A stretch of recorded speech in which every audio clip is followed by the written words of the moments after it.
Alors le Rambam, étude du jour, c'est faire un misvot 7 Av 5785 au moment négatif numéro 68. Il interdit au grand prêtre d'entrer à tout moment dans le sanctuaire, vu le respect dû à ce dernier et la crainte devant la présence divine. C'est tiré du verset suivant, et il ne peut entrer à toute heure dans le sanctuaire. Cette prohibition englobe un certain nombre de restrictions. Le grand prêtre est mis en garde de ne pas entrer au sein des saints, même le jour du grand pardon, si ce n'est alors où il y est appelé par ses fonctions. Cet avertissement s'adresse aussi à tout prêtre pour lui interdire durant toute l'année l'entrée du sanctuaire, sauf pour y accomplir un acte de sacerdoce. En bref, chaque prêtre n'est autorisé à pénétrer dans la partie du sanctuaire où il a le droit d'entrer qu'au moment prévu pour le service dont il est chargé, qu'il s'agisse du pontife supérieur à l'intérieur ou d'un prêtre ordinaire à l'extérieur. Au cas où il transgresse cette interdiction en y entrant en dehors du moment où il est appelé par ses fonctions, il est passible de mort par la main du ciel, s'il pénètre dans le sang des saints, et de la bastonnade s'il pénètre dans le sanctuaire. Le Sifri s'exprime ainsi. Et il ne peut entrer à toute heure, cela se réfère au jour du grand pardon dans le sanctuaire. Cela concerne tous les autres jours de l'année, dans l'enceinte du voile. Ce terme rend la prohibition applicable à la totalité du sanctuaire. On pourra penser que quelle que soit la partie de l'intérieur du temple où l'on pénètre, on est passible de mort par la main du ciel. C'est pourquoi la Torah précise devant la prospiratoire qui est sur l'arche s'il ne veut pas encourir la mort. Qu'est-ce que cela signifie? En pénétrant dans la partie de l'intérieur du sanctuaire qui est dans l'enceinte du voile, c'est-à-dire dans le sein des saints, on est passible de mort, tandis qu'en entrant dans une autre partie du sanctuaire, on n'encourt que la bastonnade. Dans la Gemara de Menachot, il est dit expressément, celui qui pénètre dans le sanctuaire en dehors de son service est passible de la peine des 40 coups. Comme moment négatif numéro 165, c'est l'interdiction faite aux prêtres de quitter le temple pendant leur service, car il est dit, et ne quittez point le seuil de la tente d'assignation. Cette interdiction est également reprise au sujet du grand prêtre, et il ne quittera point le sanctuaire. Le Sifra s'exprime ainsi, le seuil de la tente d'assignation. Je pourrais penser qu'un prêtre peut le quitter en apprenant le décès d'une personne dont il doit porter le deuil, qu'il soit en train d'accomplir son service ou non. C'est pourquoi la Torah précise. Il ne quittera point le sanctuaire pour ne pas profaner ce dernier. Cela nous montre qu'il s'agit du moment où il est en train d'accomplir le service, car lui, l'onction du Seigneur est sur vous. Cela nous apprend uniquement qu'Aaron et ses fils, qui ont été oints avec cette huile, sont passibles de mort par la main du ciel, s'ils sortent au moment de leur service. D'où puis-je savoir que cela s'applique à tous les prêtres après eux, pour toutes les générations, de ce verset, car lui, l'onction du Seigneur est sur vous. Sache que pour le grand prêtre, il y a une prescription supplémentaire. Il lui interdit de quitter le temple pour un convoi funéraire, même si le défunt est l'un de ses proches. Tel est le sens littéral du texte. Il ne quittera point le sanctuaire. C'est ainsi que ce verset est expliqué au chapitre 2 de Sanhédrin. S'il est frappé d'un deuil proche, il ne doit pas suivre le cercueil, ce que l'on déduit du verset, et il ne quittera point le sanctuaire. Nous tirons l'enseignement suivant. Il est permis au grand prêtre de faire son service le jour où il est frappé d'un deuil. Dans le Sanhédrin, on lit ce qui suit à ce sujet. Le grand prêtre ne sera pas tenu de quitter le service du sanctuaire, il ne profanera pas. Mais un autre prêtre qui ne quitterait pas son service alors qu'il aurait un deuil l'aura profané. Il s'agit d'un simple prêtre qui n'a pas le droit d'accomplir le service alors qu'il est onen. L'interdiction d'accomplir le service lorsqu'il se trouve dans de telles circonstances est tirée du texte précité à la fin de Orayot. On trouve précisé cette règle selon laquelle le simple prêtre, lorsqu'il est onen, n'accomplit pas le service contrairement au grand prêtre. Tu comprends donc que le verset « et il ne profanera pas » constitue une négation et non une interdiction, c'est-à-dire qu'il a pour objet de préciser que le grand prêtre ne profanera pas le sanctuaire en accomplissant son service, même s'il est onen. L'explication littérale du verset « et il ne profanera » c'est qui nous donne le motif de l'interdiction qui précède. Il ne quittera pas le sanctuaire car il ne profanera pas, même s'il est onen. Compte tenu de ces deux aspects, il ne faut pas compter cette interdiction pour elle-même, ainsi que toute personne ayant compris les règles que j'ai exposées en introduction à cet ouvrage trouvera évident.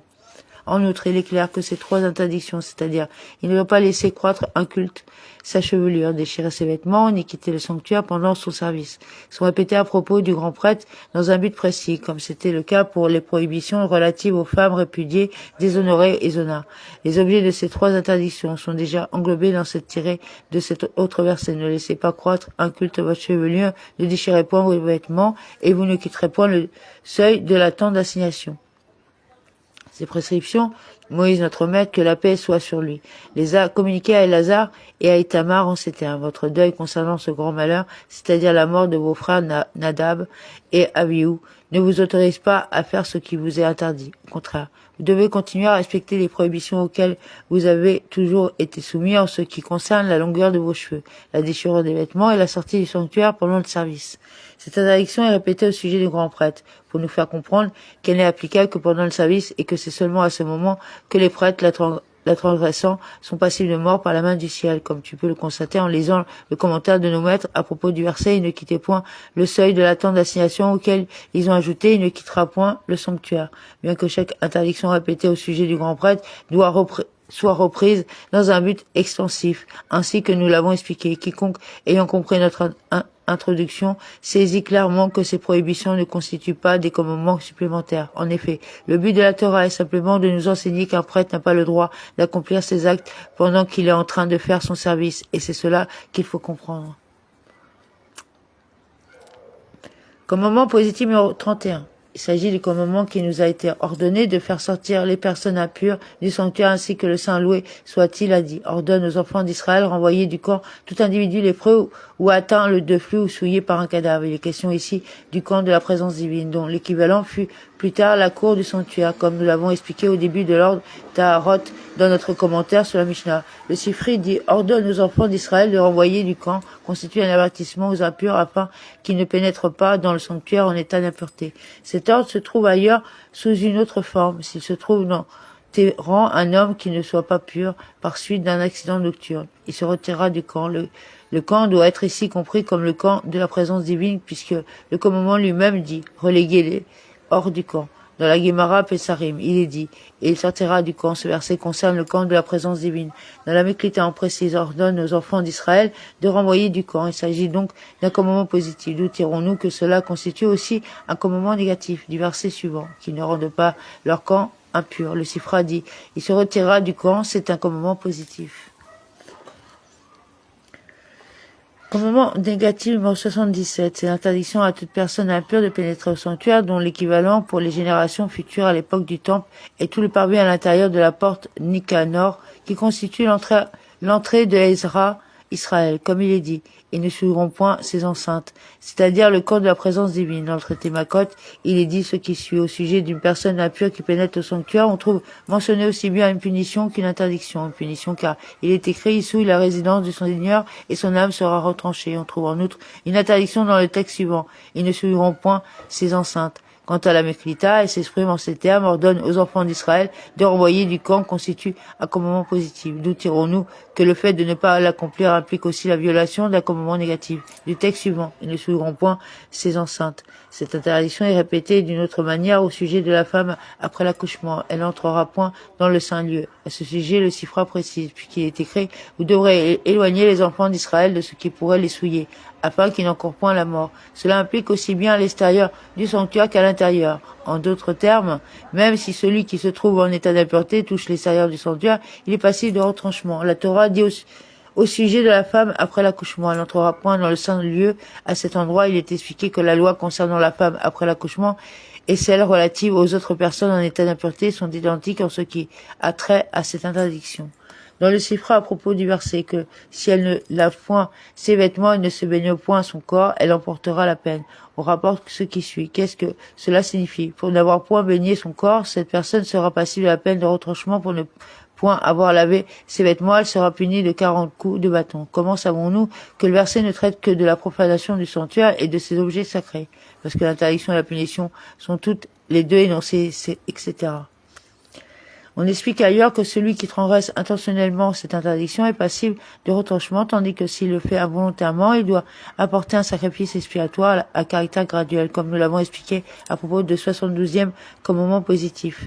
Les dispositions relatives à ce commandement ont été expliquées au début de Shivuot, dans Horayot et Kiritot, ainsi que dans plusieurs endroits de Zébarim. Commandement négatif numéro 78. C'est l'interdiction qui a été faite à toute personne impure de pénétrer dans le camp des Lévites, dont équivalent pour les générations ultérieures est le monde du temple, ainsi que nous l'avons expliqué au début du traité Kélim, où l'on parle de l'exclusion des personnes impures du monde du temple. Le verset traitant du cas de celui qui est impur à la suite d'un accident nocturne exprime cette interdiction en ces termes: il ne pénétrera pas à l'intérieur du camp.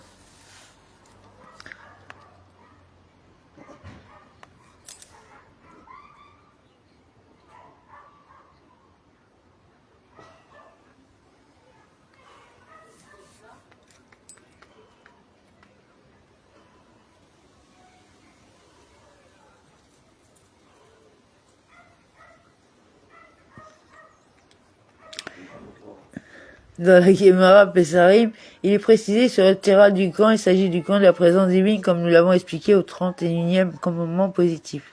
Il ne pénétrera pas à l'intérieur du camp. Il s'agit du camp des Lévites. À cela, Ravina rétorque. Peut-être que le mot camp se rapporte-t-il dans les deux phrases au camp de la présence divine pour montrer que celui qui transgresse cette prescription viole simultanément un commandement positif et un commandement négatif.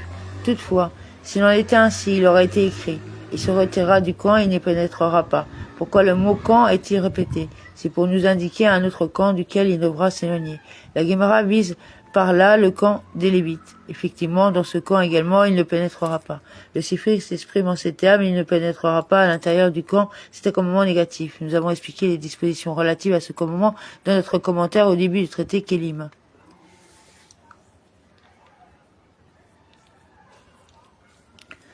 Trois prakim.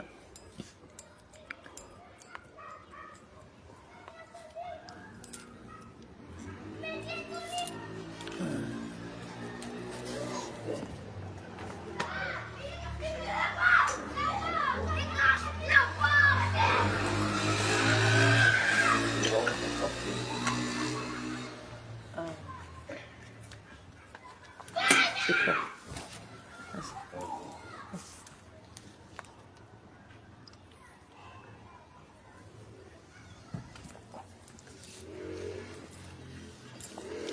Alors, 7 Av 5785, c'est faire Avoda, loi relative à l'entrée dans le temple, chapitre 2. Le grand prêtre n'entre dans le Saint des Saints, Kodesh, à Kodashim, qu'une fois par an, le jour du Kippour. Un Kohen ordinaire peut entrer dans le Kodesh chaque jour pour faire le service, à savoir offrir l'encens sur l'autel d'or et allumer le candélabre. Tous les Kohanim, y compris le grand prêtre, ont l'interdiction d'entrer dans le Kodesh ou dans le Saint des Saints quand ce n'est pas dans le cadre de leur service. Ainsi qu'il est dit: parle à Aaron, ton frère, et qu'il ne vienne pas à tout moment dans le sanctuaire. Le sanctuaire désignant ici le Saint des Saints. La suite du verset: à l'intérieur du rideau énonce une interdiction concernant tout le Hékal. Le Kohen qui entre dans le Saint des Saints durant un autre jour de l'année que le jour de Kippour est passible de mort par le ciel, qu'il s'agit d'un Kohen ordinaire ou d'un grand prêtre. Il en va de même d'un grand prêtre qui entre le jour de Kippour quand ce n'est pas dans le cadre de son service. Ainsi qu'il est dit, qu'il ne vienne pas à tout moment dans le sanctuaire et ne mourra pas. Combien de fois le grand prêtre entre-t-il dans le Saint des Saints le jour de Kippour pour son service? 4 fois, comme il sera expliqué à l'endroit voulu. S'il y entre une 5e fois, il est passible de la mort du ciel. Celui qui entre dans le Kodesh hors du Saint des Saints, quand ce n'est pas pour servir ou pour prosterner, est passible de la flagellation mais non de la mort par le ciel, qu'il s'agisse d'un Kohen ordinaire ou du grand prêtre, car il est dit dans le verset précédemment cité, qu'il ne vienne pas à tout moment dans le sanctuaire à l'intérieur du rideau devant le prospiatoire, de sorte qu'il ne meure pas. Ce qui veut dire que c'est uniquement s'il entre devant le prospiatoire, c'est-à-dire dans le Saint des Saints, qu'il est passible de mort. Mais s'il entre à tout autre endroit du Hékal, hors du Saint des Saints, il transgresse un interdit ordinaire, lave et est passible de la flagellation. Un Kohen qui sort du parvis du temple en plein milieu de son service est passible de la mort, qu'il s'agisse du grand prêtre ou d'un Kohen ordinaire, ainsi qu'il est dit à Aaron et ses 2 fils restants durant les jours suivant la mort de Nadav et Abihu. Et ne quittez pas le seuil de la tente d'assignation de peur que vous ne mouriez. Les sages ont expliqué que ce verset signifie: ne sortez pas avec précipitation en laissant le service auquel vous êtes occupés pour porter le deuil de Nadav et Abihu, morts par décret du ciel. Et de même, ce qui est dit au sujet du grand prêtre: il ne quittera pas le sanctuaire, ne concerne que la sortie au moment du service, c'est-à-dire qu'il ne devra pas délaisser le service auquel il est occupé et sortir du temple. Pourquoi alors cette interdiction est-elle répétée concernant le grand prêtre? parce qu'un Kohen ordinaire qui se trouve dans le temple au milieu de son service quand il apprend le décès d'un proche parent dont il est tenu de porter le deuil ne doit certes pas sortir du temple au milieu du service comme dit plus haut, mais il ne doit pas non plus continuer à servir parce qu'il est onen. Et s'il continue à servir alors qu'il a le statut d'onen selon la Torah, il invalide d'onen selon la Torah, il invalide son service, c'est-à-dire l'offrande dont il s'occupe, qu'il s'agit d'une offrande individuelle ou communautaire. En revanche, le grand prêtre continue d'y servir dans le temple, même lorsqu'il est onen, ainsi qu'il est dit. Il ne sortira pas du temple et ne profanera pas. C'est-à-dire qu'il devra rester et continuer le service qu'il a commencé, et celui-ci n'est pas invalidé. Et d'où savons-nous que le service d'un Kohen onen est invalide?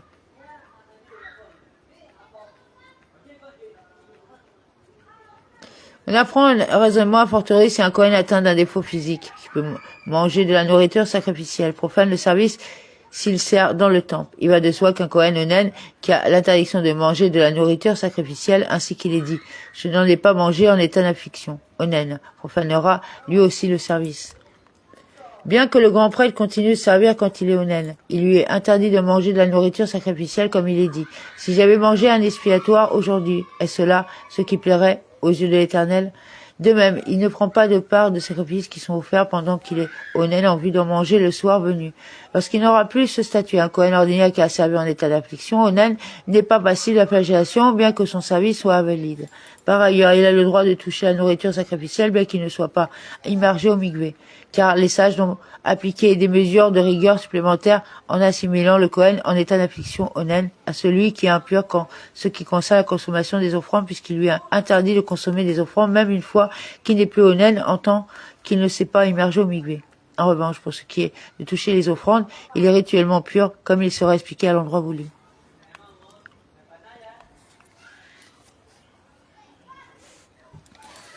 Qu'est-ce qu'un onen? C'est celui qui a perdu l'un des proches parents dont il a l'obligation de porter le deuil. Il est désigné comme onen par la loi de la Torah le jour du décès seulement. La nuit qui suit le jour du décès, il est onen par ordre rabbinique.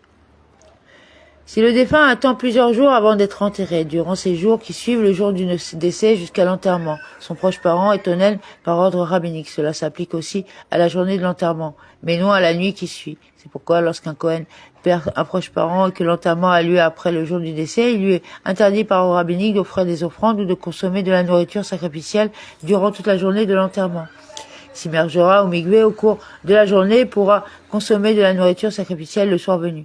Lorsque quelqu'un apprend en retard mais dans un délai proche, c'est-à-dire moins de 30 jours après le décès d'un proche parent, le jour où il apprend cette nouvelle récente est considéré pour lui comme le jour de l'enterrement et il a en ce jour le statut d'onen par ordre rabbinique.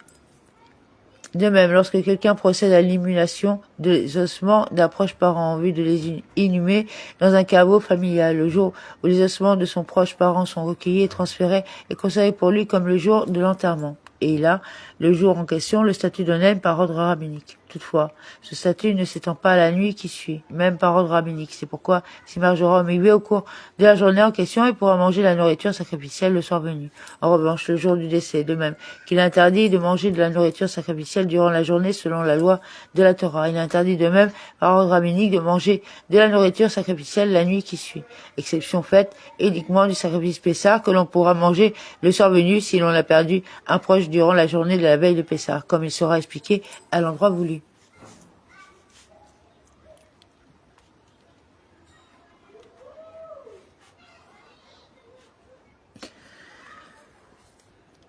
Un endeuillé n'envoie pas par un intermédiaire ses offrandes au temple durant tous les 7 jours de deuil. Il n'envoie pas même du vin pour les libations, du bois pour le bûcher ou de l'oliban. Et de même, un Metzora n'envoie pas ses offrandes au temple, tant qu'il n'est pas apte à entrer dans le camp.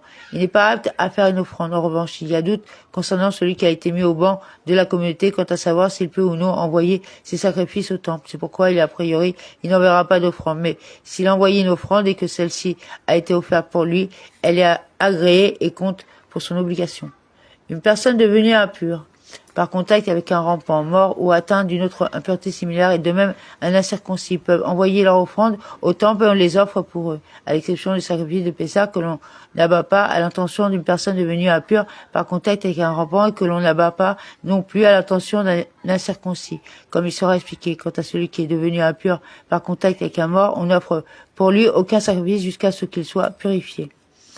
C'est faire Avoda, loi relative à l'entrée dans le temple, chapitre 3. Il y a un E à la fin de temple. C'est un commandement positif de renvoyer toutes les personnes impures du temple.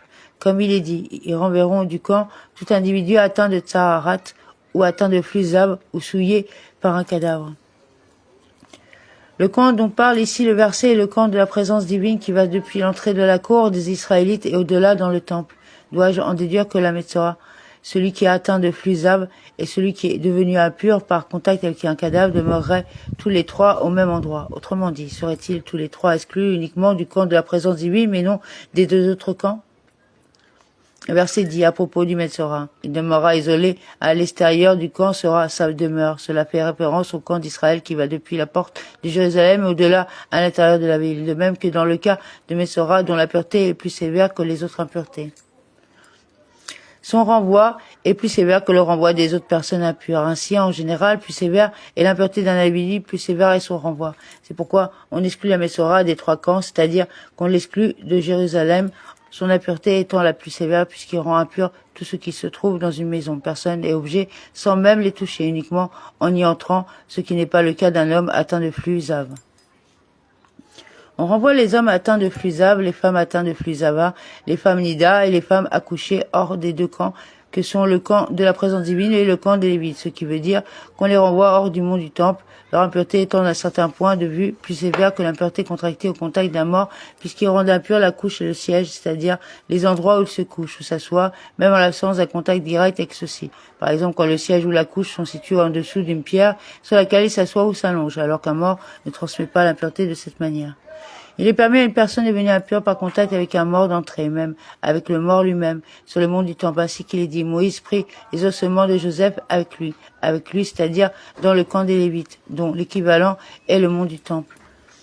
On renvoie de elles les gentils, les personnes impures par contact avec un mort et les hommes impurs pour avoir eu des rapports avec une femme nida. Mais une personne qui s'est immergée au migvé au cours de la journée pour se purifier de son état d'impureté, Tévou Liom, peut y entrer avant le soir, dès lors qu'elle s'est déjà immergée. On renvoie de la cour des femmes quelqu'un qui a le statut de Tévou Liom, mais non quelqu'un auquel l'expiation manque, c'est-à-dire celui qui a déjà attendu le soir après son immersion, mais n'a pas encore offert son offrande de purification, dès lors que la nuit est déjà tombée après son immersion. L'interdiction faite à un Tévou Liom d'entrer dans la cour des femmes au sein du camp des Lévites et d'ordre rabbinique. À partir de la cour des Israélites et à l'intérieur même, celui auquel l'expiation manque, qui s'est déjà purifié mais n'a pas encore apporté son offrande d'expiation, ne peut entrer parce que sa purification n'est pas encore complètement achevée. En effet, il est dit au sujet de l'offrande de la femme accouchée, le Kohen fera expiation pour elle et elle sera purifiée. Il en ressort que sa purification n'est pas encore achevée tant qu'elle n'a pas apporté son offrande. Si un individu impur qui est exclu du monde du temple y entre malgré tout, il transgresse un interdit de la Torah et est puni de flagellation ainsi qu'il est dit, il sortira hors du camp. Il s'agit du camp de la présence divine, il n'entrera pas dans le camp. Il s'agit du camp des Lévites. De même, si un Metzora entre dans l'enceinte de Jérusalem, il est passible de la flagellation, mais s'il entre dans les autres villes entourées d'une muraille en terre d'Israël, bien qu'il n'en ait pas le droit, puisqu'il est dit, il demeurera isolé, il n'est pas passible de la flagellation. Si un Metzora se rend sur le mont du temple, il est passible de 80 coups, soit 2 peines de flagellation. En revanche, si une personne devenue impure par contact avec un mort ou une personne qui s'est immergée au cours de la journée pour son impureté tévoulium entre dans la cour des femmes, ou si une personne à laquelle il manque l'expiation entre dans la cour des Israélites, elle n'est pas passible de la peine de flagellation prévue par la Torah, mais on lui administre Makam Atrout. De même que le renvoi des personnes impures du temple est un commandement positif, de même si des personnes impures y entrent, elles transgressent un interdit de la Torah, ainsi qu'il est dit. Ils ne rendront pas impur leur camp, en y entrant en état d'impureté. Le camp dont on parle ici, c'est le camp de la présence divine. D'où savons-nous que celui qui est impur ne transgresse cet interdit que s'il entre, mais que s'il ne touche le mur extérieur du parvis, il est exempt. Parce qu'il est dit, à propos de la femme accouchée qui est en état d'impureté rituelle, et dans le sanctuaire, elle ne viendra pas. Un individu impur qui est entré délibérément dans le temple, c'est-à-dire à l'extérieur du parvis, est puni de retranchement karetz, comme il est dit. Et s'il ne se lave pas, ses vêtements ne lavent pas sa chair, il portera sa faute. S'il est entré par inadvertance, il devra apporter une offrande de nature variable, ainsi qu'il est dit. Ou si quelqu'un touche à quelque objet impur, n'est passible de retranchement ou d'une offrande que l'individu impur qui est entré dans le parvis, c'est-à-dire à partir de la cour des Israélites et au-delà, ce qui correspond au camp de la présence divine, ou dans la surface augmentée du parvis qui a été véritablement sanctifié, de sorte que la sainteté du parvis est appliquée également à la surface augmentée comme nous l'avons expliqué, qui est passible de retranchement pour l'entrée dans le temple en état d'impureté. Quiconque est entré dans le temple après s'être rendu impur par une des impuretés provenant d'un mort, pour lesquelles un nazir doit se raser, lesquelles ont été exposées dans les lois relatives au naziréat, ou après avoir touché une personne ou des objets ayant contracté l'une des impuretés pour lesquelles un nazir doit se raser, bien que dans ce dernier cas, il n'ait pas eu de contact avec le mort. Il est second par rapport à la première chose ou personne qui a été en contact avec le mort. De même, est passible de retranchement celui qui est entré dans le temple après s'être rendu impur par l'une des autres sources principales d'impureté définies comme telles par la Torah et que l'on exposera à l'endroit voulu.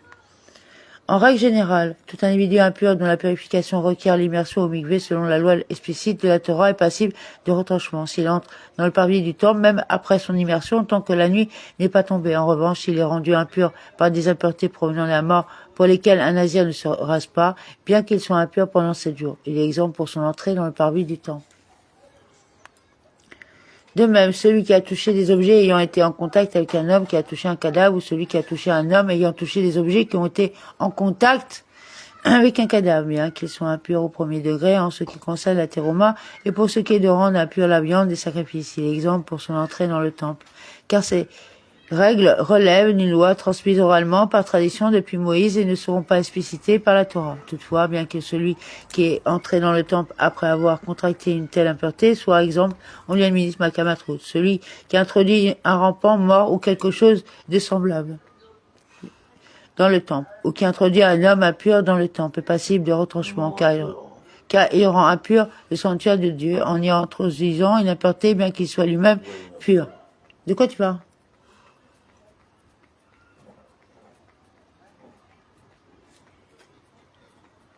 De quoi?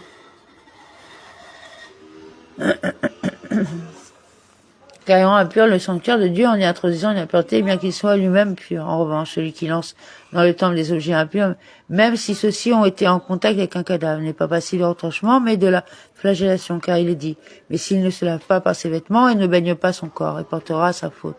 La tradition orale enseigne l'interprétation suivante pour n'avoir pas baigné son corps. Il est puni de retranchement, mais pour n'avoir pas lavé ses vêtements. Il est passible seulement de la sanction des 40 coups. Il me semble qu'on est passible de la flagellation que si l'on a introduit des vêtements qui ont le statut de source principale d'impureté, comme un vêtement touché par une personne devenue impure au contact d'un mort. Le vêtement ayant le statut de source principale d'impureté, comme il sera expliqué. En revanche, si quelqu'un a introduit dans le temple un vêtement qui a le statut de premier degré d'impureté, il n'est pas passible de la peine de flagellation prévue par la Torah, mais on lui administre Makamatrout. De même, une personne impure qui introduit sa main dans le temple tout en restant à l'extérieur, on lui administre Makamatrout. Et de même, toute personne devenue impure par contact avec une source principale d'impureté d'ordre rabbinique ou ayant mangé et bu des aliments et des boissons impures, si elle entre dans le temple délibérément avant de s'immerger au mikvé, on lui administre Makamatrout. Celui qui entre en état d'impureté dans le temple par les toits est exempt, comme il est dit à propos de la femme accouchée, et au sanctuaire ne viendra pas. La Torah a rendu coupable celui qui vient de manière normale, toutefois, bien que celui qui entre par les toits soit exempt. On lui administre Makamatrout, même s'il entre à l'intérieur d'une caisse ou armoire transportée en l'air au-dessus d'une plateforme montée sur roue. On lui administre Makamatrout qui soit entré ainsi dans le temple par les toits ou par les portes. Si l'on trouve durant Shabbat une impureté dans tout endroit du temple, ou le fait d'introduire une impureté est passible de retranchement en cas d'acte délibéré et d'une offrande en cas d'inadvertance, on la sort. Mais si l'on trouve une impureté dans un autre endroit du temple, on ne la sort pas durant le Shabbat. Plutôt, on renverse un récipient par-dessus pour la recouvrir jusqu'à la fin du Shabbat après qu'on la sort. Lorsqu'on sort une impureté du temple, on la sort uniquement à l'aide d'objets en bois qui sont plats et ne sont pas des réceptacles lesquels ne contractent pas l'impureté au contact de celle-ci. Cela afin de ne pas augmenter la diffusion de l'impureté. La loi est la même pour celui qui est en état d'impureté. entre dans le temple qui est pur, et pour celui qui pourtant rituellement pur entre dans le temple qui contient une impureté. Par exemple, un mort se trouve sous un toit dans le temple et il entre sous ce toit. Il est passé de retranchement parce que son impureté intervient en même temps que son entrée dans le temple. Si quelqu'un est entré dans le temple en état de pureté, et s'il est ensuite rendu impur, même s'il s'est rendu impur délibérément, il devra se dépêcher et sortir promptement en empruntant le chemin le plus court. Il est interdit de tarder ou de se prosterner ou de sortir en empruntant un chemin plus long. S'il a tardé ou est sorti en empruntant un chemin plus long, fût-ce sans s'arrêter, ou s'il a tourné son visage vers le Hécal et s'est prosterné, fût-ce sans s'attarder, il est passé de retranchement. En cas d'inadvertance, il devra apporter une offrande. S'il ne s'est pas tourné vers le Hécal, mais s'est prosterné en allant vers la sortie, le visage orienté vers l'extérieur, il est exempt, à moins qu'il ne se soit attardé suffisamment de temps. Quel est le temps qui marque l'attardement? Le temps suffisant pour réciter le verset. Ils se mirent à genoux sur les dalles, la face contre terre, se prosternèrent et rendirent hommage à l'Éternel, car il est bon, car sa grâce est éternelle. Cela correspond au temps qu'il faut pour se prosterner. Qu'est-ce qui est défini comme un chemin plus long? Tout chemin qui n'est pas le plus court, de sorte qu'il serait passible de sortir du temple par un chemin plus court que celui-là. S'il est sorti par le chemin le plus court, bien qu'il n'ait pas couru, mais ait marché à tout petit pas, mais sans interruption, même si cela lui a pris toute la journée, l'exemple. S'il est sorti par un chemin plus long, même s'il a couru et s'est pressé de toutes ses forces, de sorte que le temps qu'il a pris pour sortir par ce chemin plus long est inférieur au temps qu'il met chacun pour sortir par le chemin le plus court. Dès lors qu'il est sorti par un chemin plus long, il est coupable. S'il est sorti par le chemin le plus court, en marchant un peu, et s'arrêtant un peu, marchant un peu et s'arrêtant un peu, et ainsi de suite, de sorte que la somme de tous les arrêts qu'il a marqués équivaut au temps suffisant pour se prosterner. Même s'il a agi ainsi délibérément, il ne sera pas passible de la flagellation, et s'il s'agit par inadvertance, il n'apportera pas d'offrande parce que ce cas fait l'objet d'un doute. Sefer Avoda, loi relative à l'entrée dans le temple, chapitre 4. Si un Kohen impur a servi dans le temple, son service est invalidé et il est passé de mort par le ciel pour celui-ci, même s'il ne s'est pas attardé dans le parvis, comme il est dit, qui s'écarte des saintetés des enfants d'Israël et qui ne profane pas mon saint nom. On trouve ici l'interdiction de servir en état d'impureté, et il est dit ensuite concernant la consommation de terouma en état à connexion. Ouais, ça y est, c'est revenu.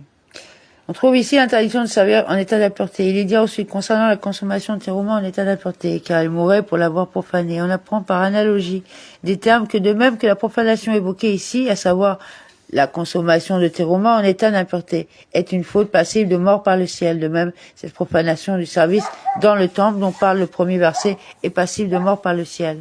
Et pour la transgression de tout interdit passible de mort par le ciel, la peine de la flagellation est appliquée par le tribunal. Bien que le Kohen ayant servi en état d'impureté soit passible uniquement de la peine de la flagellation et non de la peine de mort par le tribunal, ses frères Kohanim ne l'emmenaient pas au tribunal. Ils le sortaient du temple pour lui briser le crâne et on ne les empêchait pas. Comment est-il possible qu'ils servent dans le temple sans s'y attarder, de sorte qu'ils ne soient pas passibles de retranchement karet, mais uniquement de mort par le... C'est un peu normal, hein, avec tout ce qu'ils font. Alors, par exemple, excusez-nous, on est revenu. Hein. Par exemple, s'il est devenu impur dans le parvis du temple et emprunté le chemin le plus court pour sortir, mais qu'en sortant, à l'aide d'une broche qu'il tenait dans la main, il a retourné un membre d'un sacrifice brûlant sur le feu de l'autel, accélérant ainsi sa combustion. Bien qu'il ait uniquement accéléré la combustion du sacrifice, il est passible de mort par le ciel, parce que tout ce qui accélère l'exécution du service est considéré comme une forme de service. De même, si un Kohen impur qui s'est immergé dans le bain rituel a ensuite servi dans le temple le jour même avant la tombée de la nuit, son service est invalide et il est passible de mort par le ciel, ainsi qu'il est dit. Ils ne profaneront pas le nom de leur Dieu. La tradition orale enseigne qu'il a ici fait interdiction à celui qui s'est immergé pour son impureté dans la journée de servir dans le temple avant la nuit, car il est encore impur comme il est dit. Après le soleil couché, il deviendra pur. Il en ressort qu'il n'est pas encore devenu pur tant que la nuit n'est pas arrivée malgré son immersion. En revanche, est exemple le Kohen qui a servi au temple avant d'avoir achevé son processus de purification et offert son offrande d'expiation, bien que son service soit invalide et qu'il l'ait profané.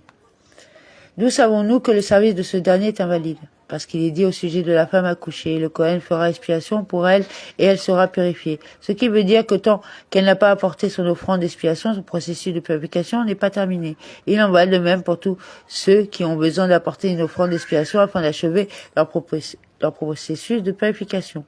Lorsqu'un Kohen qui a servi dans le temple apprend après coup qu'il est impur durant son service, la règle suivante est appliquée. S'il s'est rendu impur par une impureté connue, toutes les offrandes qu'il a faites sont disqualifiées parce que son service est impropre. Mais s'il s'est rendu impur par une impureté des profondeurs, la plaque frontale du grand prêtre permet l'agrément du service que le Kohen a fait en état d'impureté et toutes les offrandes qu'il a offertes sont agréées devant Dieu.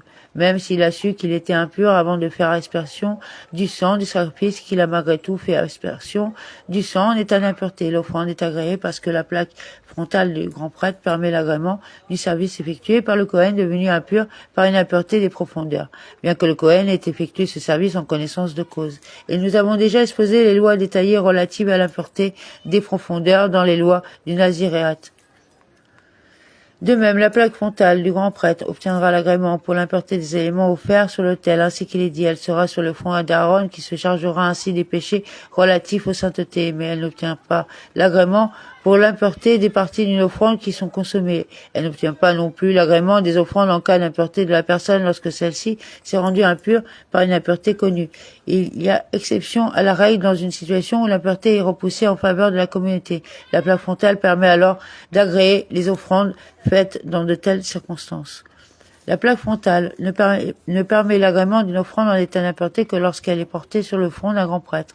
Ainsi qu'il est dit, elle sera sur ton front en permanence pour leur obtenir l'agrément de l'Éternel. Toute offrande qui n'a pas de temps fixe ne repousse ni les interdits de Shabbat, ni l'impureté, car si elle n'est pas offerte le jour même, elle pourra de toute façon être offerte ultérieurement, le lendemain ou le surlendemain. Et toute offrande qui a un temps fixe repousse les interdits du Shabbat et l'impureté, qu'il s'agisse d'une offrande communautaire ou individuelle. Toutefois, elle ne repousse pas toutes les sortes d'impuretés, mais uniquement l'impureté contractée au contact d'un mort. Toutes les offrandes communautaires ont un temps fixe. C'est pourquoi toutes ces offrandes repoussent le Shabbat et l'état d'impureté contracté au contact d'un mort. Ces offrandes qui sont offertes en état d'impureté ne doivent pas être consommées même par des personnes rituellement impures. Mais on brûle sur l'autel les parties destinées à l'autel. Et les autres parties normalement destinées, à la consommation seront brûlées à l'endroit prévu à cet effet comme les autres sacrifices devenus impurs. Dans quelles circonstances ces offrandes repoussent-elles l'impureté? Quand arrive le moment fixe pour l'offrande en question? Si la majorité de l'assemblée qui en fait l'offrande se trouve impure en raison d'un contact avec un mort, ou bien si la communauté est pure, mais que les Kohanim susceptibles de l'offrir dans le temple sont impurs du fait d'un contact avec un mort, ou encore si les uns et les autres, à savoir l'assemblée et les Kohanim, sont purs, mais que les ustensiles sacerdotaux contactent avec un mort, on fera l'offrande en état d'impureté. Purs et impurs s'en occuperont ensemble et tout en rentreront dans le parvis. En revanche, les personnes atteintes d'une impureté autre que celle contractée au contact d'un mort, comme les hommes et les femmes atteintes de flux Zava, les femmes nida et les femmes accouchées, ceux qui sont devenus impurs par contact avec un rampant mort, par la carcasse d'un animal ou d'autres impuretés semblables, ne devront pas s'occuper de l'offrande, ne devront pas entrer dans le parvis, bien que l'offrande soit faite en état d'impureté. S'ils rendent grâce en s'occupant de l'offrande dans un tel état d'impureté ou en entrant dans le parvis, ils sont passibles de la même peine que toute personne qui entrerait dans le parvis ou servirait en état d'impureté. L'entrée dans le parvis est passive de retranchement et le service est passible de mort par le ciel, car seule l'impureté qui résulte d'un mort est repoussée en faveur de la communauté. Lors de l'offrande du sacrifice Pessah, en état d'impureté, si les personnes impures par contact avec un mort se sont frayées un chemin et sont entrées dans le local, elles ne sont pas passibles d'un châtiment, bien qu'elles aient uniquement le droit d'entrer dans le parvis là où elle est offerte où est offert le sacrifice de Pessah, en application de la dérogation relative à la pureté, et non dans les cales, cependant, étant donné que l'injonction vous les renverrez hors du camp, ne leur est pas appliquée. Elles ne seront pas passibles d'un châtiment pour leur entrée dans le Hékal. Si une partie des Kohanim de la famille, qui est en fonction à un jour donné dans le temple, sont impurs et que les autres sont purs, bien que la plupart soient impurs en raison d'un contact avec un mort, seuls ceux qui sont purs feront les offrandes. Si tous les Kohanim de la famille en fonction sont impurs en raison d'un contact avec un mort, on fera venir les Kohanim d'une autre famille appartenant à la même garde pour faire les sacrifices. Si tous les Kohanim de la garde sont impurs en raison d'un contact avec un mort, on recherchera une autre garde, Mais si la majorité des Kohanim qui se trouvent à Jérusalem sont impurs au moment déterminé pour le sacrifice, ils feront ce sacrifice en état d'impureté. Et pourquoi recherche-t-on des Kohanim purs d'une autre famille, plutôt que de faire le sacrifice en état d'impureté par les Kohanim de la famille en fonction?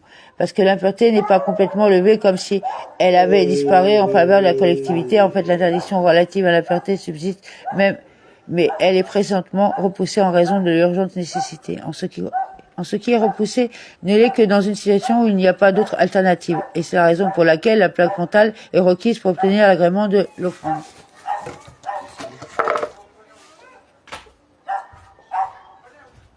Excusez-moi, là, pouvez dire aux chats qui s'éteignent un peu? Allô?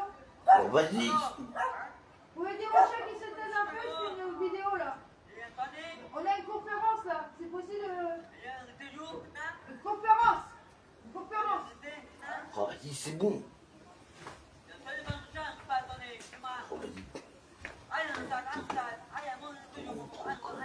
Je lui demande juste que le chien, il a de... Hein?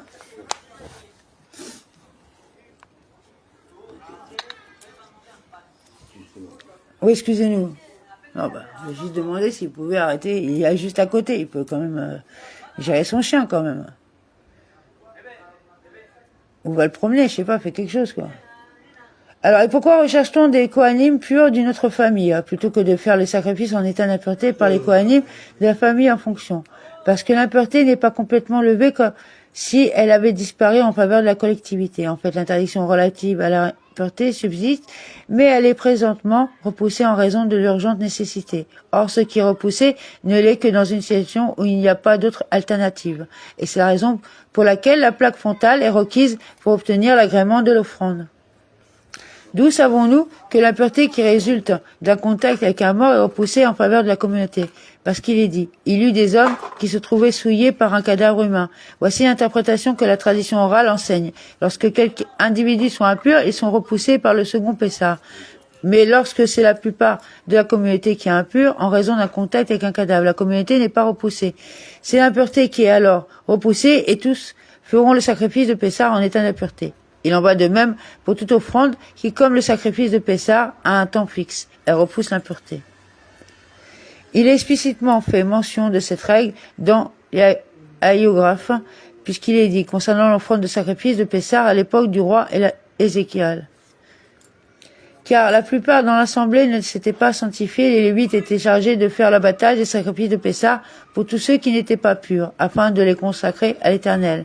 Une grande partie du peuple, beaucoup de gens d'Éphraïm et de Ménaché, d'Isachar et de Zébouloun, ne s'étaient pas purifiés. Quelle est donc la signification de ce qui est dit dans la suite du verset? Il avait mangé le sacrifice de Pessah en ne respectant pas les prescriptions, parce qu'il a Ézéchias, avait déclaré l'année embolismique du fait de l'impureté. Ainsi qu'il est dit, le roi et ses chefs et toute la communauté de Jérusalem furent d'avis de célébrer Pessah au second mois, car ils ne pouvaient pas le faire en ce temps-là parce que les Kohanim ne s'étaient pas sanctifiés en nombre suffisant. Or, nous avons déjà expliqué dans les lois relatives à la sanctification du mois qu'on ne déclare pas a priori embolismique une année en raison de l'impureté. Il y avait aussi autre chose qui n'était pas en règle cette année-là. Le roi Ézéchias avait rendu l'année embolismique le 30e jour du mois d'Adar, jour qui était susceptible d'être le premier du mois de Nissan en déclarant à la place ce nouveau mois second Adar.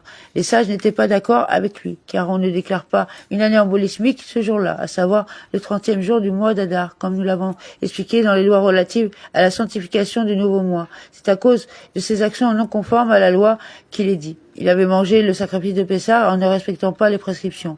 Et il implora la compassion divine pour lui-même ainsi que pour les quelques sages ayant donné leur approbation à ses actes. Ainsi qu'il est dit. Mais Ézéchias avait intercédé pour eux, disant l'Éternel qui est bon absoudra. Et il est dit, l'Éternel exauça Ézéchias et pardonna au peuple. C'est-à-dire que leur sacrifice fut agréé. Amen. Excusez-nous pour c'est parce que là c'est tous les soirs et que ça peut gêner un peu, on va dire, les gens qui écoutent le cours.